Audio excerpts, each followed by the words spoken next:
मित्रों नमस्कार मित्रों, Randhir Singh biotech YouTube channel पर आपका स्वागत है। आज हम टीईटी पीईटी आपका जो भी शारीरिक शिक्षा संबंधित, फिजिकल एजुकेशन संबंधित आपकी प्रौद्योगिकी परीक्षाएं होती हैं उससे संबंधित आपका कुछ एमसीक्यूज है उसको देखते हैं। तो आइए देर न करते हुए उन प्रश्नों को देखते हैं जो प्रतियोगी परीक्षाओं में खूब पूछे जाते हैं। तो एक आपका क्वेश्चन है, क्वेश्चन नंबर 1 देखा जाए। क्वेश्चन नंबर 1 में पूछा जा रहा है कि स्वास्थ्य की दृष्टि से अच्छा कोलेस्ट्रॉल कौन सा माना जाता है, या इसी को कहा जाए कि गुड कोलेस्ट्रॉल। क्या कहा जा सकता है? Good cholesterol. तो यहाँ पे देखिए दो आपके कोलेस्ट्रॉल का नाम दिया हुआ है, एक एचडीएल है, एक एलडीएल है। क्या है? एचडीएल है और एक एलडीएल है। तो एचडीएल और एलडीएल क्या होता है? एचडीएल और एलडीएल आपका है। तो इसमें से देखिए आपका होता है, इसका मतलब होता है लो डेंसिटी लिपिड। क्या है? लो डेंसिटी लिपिड है। और ये आपका हाई डेंसिटी लिपिड है। तो लिपिड का जब फॉर्मेशन होता है, मतलब लिपिड जब टूटता है, फॉर्मेशन ने मतलब वो जब टूटता है तो कोलेस्ट्रॉल बनता है। क्या बनता है? कोलेस्ट्रॉल बनता है। तो ये जो लिपिड है आपके स्वास्थ्य के लिए अच्छा माना जाता है, मतलब गुड आपका कोलेस्ट्रॉल होता है और ये आपका बैड है। ठीक है, तो अच्छा कोलेस्ट्रॉल माना जाता है। एचडीएल को यहाँ पे माना जाता है, इसका पूरा नाम होता है हाई डेंसिटी लिपिड। क्या है? हाई डेंसिटी लिपिड है। ये प्रतियोगी परीक्षा में खूब क्वेश्चन पूछा जाता है। और ये लो डेंसिटी लिपिड है, ये क्या करता है? बैड आपका जो है कोलेस्ट्रॉल माना जाता है। ये जो रुधिर वाहिनियाँ होती हैं उसमें जमा हो जाता है, डिपॉजिट हो जाता है, तो ब्लॉकेज उत्पन्न करता है और हार्ट के लिए काफ़ी हानिकारक होता है। ब्लॉक हो जाएगा तो ब्लड पास नहीं करेगा, ब्लड क्या होगा? फेल हो जाएगा। तो आपका ये जो होता है एलडीएल लो डेंसिटी लिपिड है, ये काफ़ी स्वास्थ्य की दृष्टि से हानिकारक होता है। तो ये रहा क्वेश्चन नंबर 1। क्या रहा? क्वेश्चन नंबर 1 था। क्वेश्चन नंबर 2 देखते हैं। क्वेश्चन नंबर 2 में आपका देखा जाए कि निम्न में से क्या विषम है। तो देखिए इसमें 4 विटामिन का नाम दिया गया है, 4 तरह की विटामिन का नाम दिया गया है। तो विटामिन का अगर देखा जाए विलेयता के आधार पे, किस आधार पे? विलेयता या सॉल्युबिलिटी के आधार पे। किस आधार पे? सॉल्युबिलिटी के आधार पे देखें तो आपका विटामिन डी जो है कहाँ पर घुलनशील है? ये फैट सॉल्युबल है। क्या है? फैट सॉल्युबल है। और ये बी, सी और एच जो है ये किस में है? ये आपका जल में घुलनशील है। किस में है? जल में घुलनशील, अर्थात वाटर सॉल्युबल विटामिन है। तो सॉल्युबिलिटी के आधार पे ही आपका ये विषम और सम देखना है। ठीक है, तो विटामिन 4 है, इसमें विषम आपका हो गया विटामिन डी, अर्थात विकल्प ए सही हुआ। यहाँ भी विकल्प आपका ए सही है। ऐसे ही आपका एक क्वेश्चन देखिए दिया हुआ है, क्वेश्चन नंबर 3, कॉमनवेल्थ खेलों का मुख्यालय कहाँ स्थित है? तो ये देखिए सदाबहार, अभी देखिए कॉमनवेल्थ गेम बर्मिंघम इंग्लैंड में हुए हैं और इसका मुख्यालय लंदन में है। कहाँ है?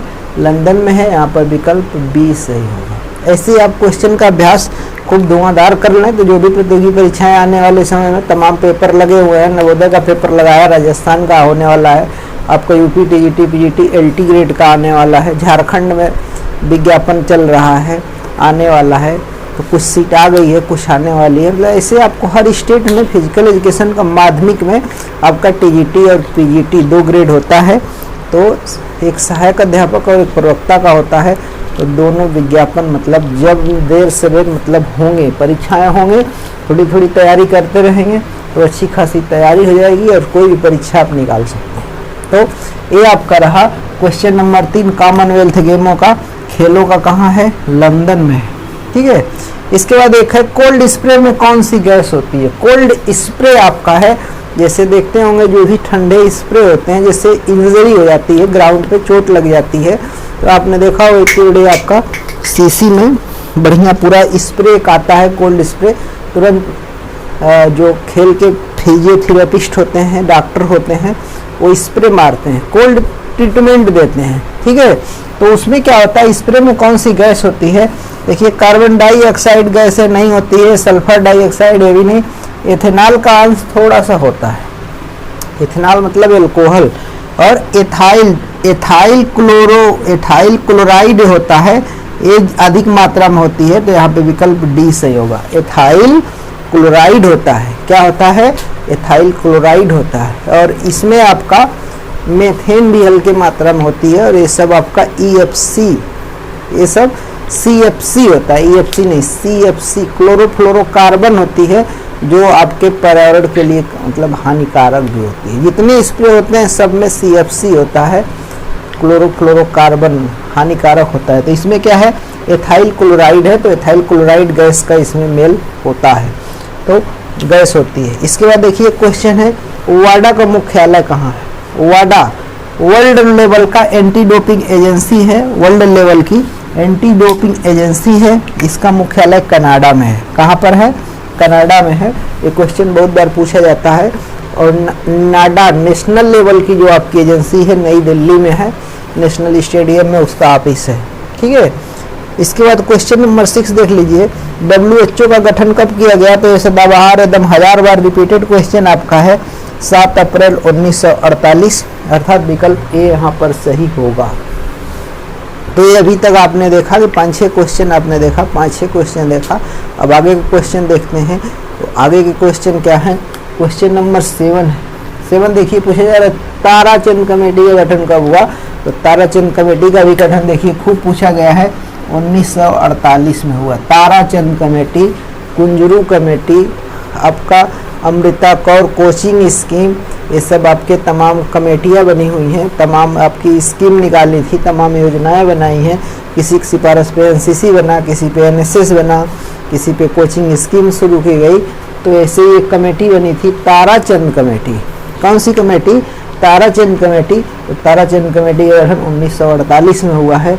अगला क्वेश्चन है क्वेश्चन नंबर 8। क्वेश्चन नंबर 8 पूछा जा रहा है, मानव शरीर का सबसे कठोर भाग? तो देखिए रूट कैनाल तो आपकी नली है, नेक दांत मतलब एक सब डेंटल दांत से ही संबंधित है। देखिए बोन्स है, तो सबसे ज़्यादा मजबूत आपके दांत के ऊपर एक कवरिंग होती है जिसे इनेमल कहा जाता है। क्या होता है? इनेमल कहा जाता है। सबसे हार्डेस्ट होता है। क्या होता है? हार्डेस्ट पार्ट, हार्डेस्ट पार्ट होता है of the human body. Hardest part of the human body क्या है? इनेमल है। तो यहाँ पर विकल्प बी सही होगा। ये भी खूब पूछा गया क्वेश्चन आपका पूछा गया है। अगला क्वेश्चन देखिए, क्वेश्चन नंबर 9 में पूछा जा रहा है, टेटनस से कौन सा तंत्र प्रभावित होता है? टेटनस रोग में टेटनस भी पूछा गया है। इसमें टिटेनी बैक्टीरिया है। क्या है? टिटेनी बैक्टीरिया है आपका। तो ये तंत्रिका तंत्र को प्रभावित कर देता है, तो अर्थात यहाँ विकल्प बी सही होगा। तंत्रिका तंत्र को प्रभावित कर देता है, तो जो मसल्स होती हैं संकुचित हो जाती हैं, तो रिलैक्स नहीं हो पाती हैं। रिलैक्स नहीं हो पाएंगी तो तंत्रिका तंत्र मतलब प्रभावित हो गया, और नर्वस कोऑर्डिनेशन आपका गड़बड़ हो जाएगा, तो तंत्रिका तंत्र फेल हो जाता है, टेटनस से मृत्यु भी हो जाती है। ठीक है। और टेटनस के बैक्टीरिया धूल मिट्टी के कणों के साथ साथ जंग लगा हुआ जो लोहा होता है उसमें पाया जाता है। ठीक है। तो अगला क्वेश्चन देखिए, क्वेश्चन नंबर 10। क्वेश्चन नंबर 10 में पूछा जा रहा है, जूडो खेल का पितामह किसे कहा जाता है? देखिए 4 नाम दिए गए हैं, जेम्स ने स्मिथ, विलियम डी मॉर्गन, जिंगरो कानो, GD सोडी। तो यहाँ पे हालांकि जिंगरो कानो एकदम सदाबहार उत्तर आपका है। ठीक है, जिंगरो कानो है। और जेम्स ने स्मिथ आपके किसके हैं? बास्केटबॉल के हैं। ये भी आपका क्वेश्चन बना हुआ है, खूब धुआंधार बना है, बास्केटबॉल। और एक किसके हैं? वॉलीबॉल के हैं। किसके हैं? वॉलीबॉल के हैं। विलियम डी मॉर्गन, GD सोडी का जब नाम आता है तो पिछला हमारा लेक्चर जो भी देखे होंगे, जो लोग भी मतलब YouTube चैनल पे हमारे सैकड़ों लेक्चर पड़े हुए हैं, उन लेक्चर्स को देखेंगे तो उसमें आपको क्या मिलेगा? प्रोफेसर GD को एशियन गेम का फादर कहा जाता है। क्या कहा जाता है? फादर या पितामह कहा जाता है। तो एशियन गेम का पितामह यहाँ पे किसका? जूडो का पूछा जा रहा है। जूडो का जिंगरो कानो होंगे। चारों विकल्प पे 4 सवाल बनते हैं। चारों विकल्प जो आपको मिला है इस पे 4 तरह के सवाल और घुमा देगा, 10 तरह के सवाल बन जाते हैं। तो 20 क्वेश्चन ही मतलब एक लेक्चर में आपको एक छोटी सी वीडियो में आपको बताते हैं, लेकिन 50 क्वेश्चन के बराबर होते हैं अगर सारे पॉइंट पे अगर आप ध्यान दें तो सुनना जरूरी होता है। और कुछ महत्वपूर्ण पॉइंट को आप नोट कर लिया करें, आपके ढेर सारे क्वेश्चन का संग्रह हो जाया करेगा। इसके पहले हमारे अभी आपका 25वें नंबर का MCQ है और भी आपके MCQ पड़े हुए हैं। उसको देखेंगे ढेर सारे, तो आपके क्वेश्चन मिलेंगे जो प्रतियोगी परीक्षाओं में खूब पूछे गए हैं। मतलब आपका रिवीजन हो जाएगा और पूछे जाने की संभावना है, तो तैयार कर लेंगे। अगर गलत करते रहे तैयार कर लेंगे तो बूंद बूंद से घड़ा बनता है, घड़ा भरता है। एक एक क्वेश्चन आप जोड़ जोड़ के 125 क्वेश्चन सही कर ले जाएंगे, आपका काम हो जाएगा। अगला क्वेश्चन है नेहरू युवा केंद्र का गठन कब हुआ? इसे अभी कल का एक लेक्चर है उसी में देखेंगे तो मिलेगा 1972। कब हुआ? 1972 हुआ। यहाँ पर विकल्प डी सही होगा। क्वेश्चन नंबर 12 पूछा जा रहा है रोहिंग्टन बारिया ट्रॉफी किस खेल से है? एकदम सदाबहार क्रिकेट से है। किससे है? क्रिकेट से है। राजकुमारी अमृता कौर का संबंध किस खेल से है? टेनिस से है। 10 साल स्वास्थ्य मंत्री रही, भारत की प्रथम स्वास्थ्य मंत्री अब की राजकुमारी अमृता कौर रही हैं, अमृत कौर रही हैं, और इनके नाम से कोचिंग स्कीम चलाई गई थी 1953 में। 1953 में राजकुमारी अमृत कौर कोचिंग स्कीम का चलाई गई थी खेल को बढ़ावा देने के लिए, और स्वास्थ्य मंत्री भी रही, प्रथम स्वास्थ्य मंत्री भारत सरकार की। और आपका टेनिस की खिलाड़ी रही हैं। किस खेल की खिलाड़ी रही हैं? टेनिस का खिलाड़ी रही हैं। स्वास्थ्य मंत्री भी रही हैं, टेनिस की खिलाड़ी भी रही हैं। इनके नाम से राजकुमारी अमृत कौर कोचिंग स्कीम 1953 में चलाई गई थी। एक क्वेश्चन ये भी बनता है, कब चलाई गई थी कोचिंग स्कीम? 53 में। और 1961 में जब NSNIS का गठन होता है, तो 1961 में NSNIS के गठन के बाद कोचिंग स्कीम जो थी उसको विलय कर दिया गया था NSNIS में। Netaji Subhash national institute of sport जो आपका है डिप्लोमा, खेलों में क्या देता है? डिप्लोमा देता है, तो उसी में इसका विलय कर दिया गया था, मर्ज कर दिया गया था, कोचिंग बंद कर दी गई थी। ठीक है, तो आपका अभी देखिए 13 क्वेश्चन हुए। कुछ और क्वेश्चन को देखते हैं। तो आइए अगला क्वेश्चन देखते हैं। क्वेश्चन नंबर 14 है। 14 पूछा जा रहा है माका ट्रॉफी की शुरुआत कब होती है? तो आपका है मौलाना अब्दुल कलाम आज़ाद के नाम से आपका है, मौलाना अबुल कलाम आज़ाद। तो ये 56-57 में शुरू की जाती है। और माका जो ट्रॉफी होती है ये विश्वविद्यालयों को दी जाती है, जो विश्वविद्यालय की जो विजेता टीम होती है उसको दिया जाता है। ठीक है, तो 56-57 में होती है। 15 नंबर का क्वेश्चन पूछा जा रहा है PV सिंधु किस राज्य की रहने वाली है? तो तेलंगाना की रहने वाली हैं। PV सिंधु आप देखिए कॉमनवेल्थ गेम में ही खूब मतलब इस समय टॉप की खिलाड़ी चल रही हैं। दूसरा एक नाम आता है मैरी कॉम का। मैरी कॉम जो है ये आपका मणिपुर की रहने वाली है। ठीक है, तो ये दो नाम मतलब आपका खूब करंट में चल रहा है, मैरी कॉम और PV सिंधु का क्वेश्चन खूब बनता है। तो मैरी कॉम आपकी मणिपुर की हैं, PV सिंधु तेलंगाना की हैं। ठीक है, इसके बाद आपका देखते हैं क्वेश्चन नंबर 16। उबेर कप से संबंधित है? तो बैडमिंटन से संबंधित है। और कौन सा बैडमिंटन? महिला बैडमिंटन। कौन सा? महिला बैडमिंटन का आपका उबेर कप है। अगला क्वेश्चन है क्वेश्चन नंबर 17। भोजन का पाचन किस अंग से शुरू हो जाता है? तो भोजन का पाचन मुख गुहा से ही शुरू हो जाता है, माउथ कैविटी से ही शुरू हो जाता है। लार मिलना शुरू कर देती है, दांत छोटे छोटे टुकड़ों में काटना शुरू कर देते हैं, और पूरा भोजन यहाँ से बोलस के फॉर्म में निगल लिया जाता है। फिर आपका एक आर्गन्स पड़ता है ग्रास नली। ग्रास नली में नो डाइजेशन, कोई पाचन नहीं होता है, केवल पैसेज या रास्ता प्रदान करता है। और इस पैसेज से भोजन आगे बढ़ के कहाँ जाता है? आमाशय में जाता है, और 3 से 4 घंटा यहाँ रुकता है, और पूरा यहाँ पे पूरी प्रक्रिया यहाँ मेन शुरू होती है, और आंत में जाकर छोटी आंत में पूरी तरह से पच के अवशोषित हो जाता है।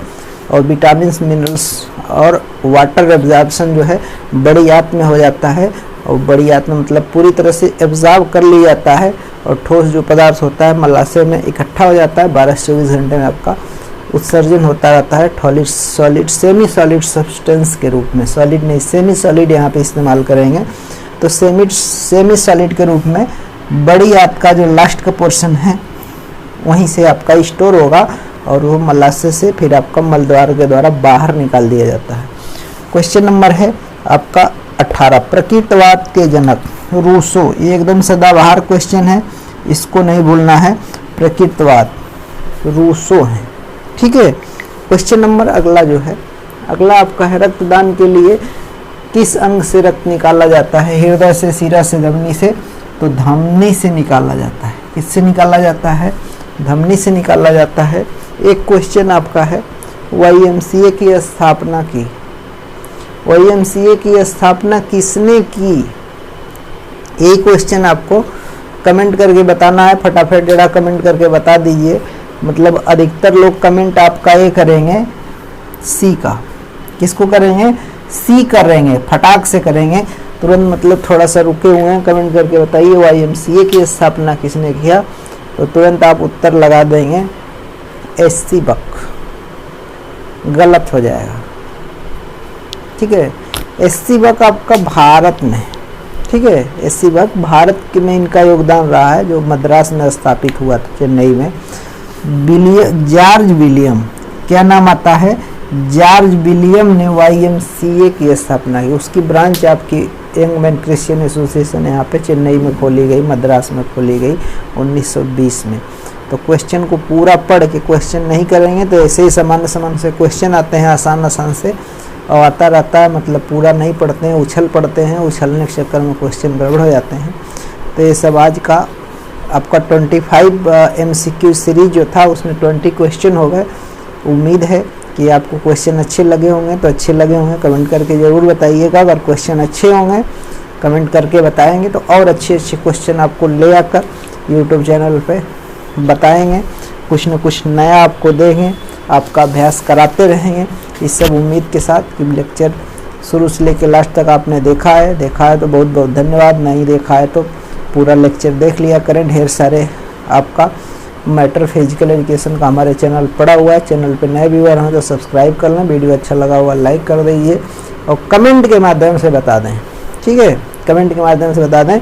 और जो लोग हमसे पेड ग्रुप से जुड़ना चाहते हैं इस नंबर पे मैसेज करके जुड़ सकते हैं पेड ग्रुप से, और डेली मतलब लाइव कुछ ना कुछ सीख सकते हैं।